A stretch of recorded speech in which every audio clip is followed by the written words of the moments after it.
အားလုံးပဲမင်္ဂလာပါရှင်ဟဲကွဲမြန်မာပါဒီရက်ပိုင်းမှာအမေးများတဲ့မိခွန်းလေးကိုဖြည့်ပေးပါမယ်ဟဲဝိုင်းကအတူစိတ်ရှိလားဆိုတော့မေးကြရပေါ့နော်ဆိုတော့ packaging လေးအပြောင်းလေးကိုရှင်ရှင်းပြပေးပါမယ်ဒါလေးကအခုနောက်ပိုင်းထွက်လာမယ် packaging မှာ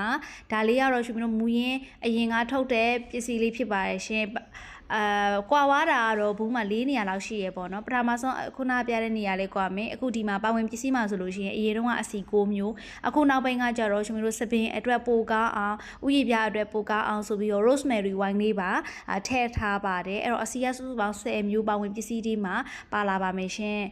နောက်တစ်ခုကကြတော့ဒီမှာပေါ့နော်ဒီ hair wine ကရှင်တို့မြန်မာပြည်ကနေထုတ်တာပေါ့နော်ထုတ်လုပ်ခွင့်လိုင်စင်အမှတ်ဒီမှာပေါ့နော်နေရှာဝင်းကုမ္ပဏီကထုတ်တယ်ဆိုတဲ့ဟာလေးကိုတခါတည်းထည့်ပြီးတော့ပါလာမှာဖြစ်ပါတယ်အရင်တော့မပါဘူးပေါ့နော်ပြီးတော့ဘူးဒိတ်ပစ္စည်းဝယ်လို့ရှိရင်ဒိတ်ကိုတိကျကြည့်ပြီးဝယ်ပေးကြပါပြီးလို့ရှိရင်ဒါလေးကတော့ကျန်တဲ့ဟာတွေကတော့အကုန်လုံးအတူတူပါပဲရှင်ဒီ logo တွေပါတယ်အကုန်လုံးအတူတူပါပဲเนาะပစ္စည်းကဒါတွေဒီနှစ်ခုတည်းအတူတူပဲဖြစ်ပါတယ် quality ကိုလည်းတစ်ခုမှတပြားမှမလျှော့ဘဲနဲ့ကျွန်တော်တို့ရခင်က quality ထက်ကိုပိုကောင်းအောင်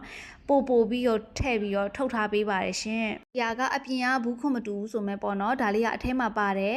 ဒီ hair wine ဘူးလေးကတော့အတူတူပါပဲရှင်ဒါလေးကတော့လုံးဝမပြောင်းလဲထားပါဘူးရှင်ဒါရှင်မီ3လက်စဘူးလေးကိုတခါတည်းပြလိုက်တာပါနော်။စုပါရှင်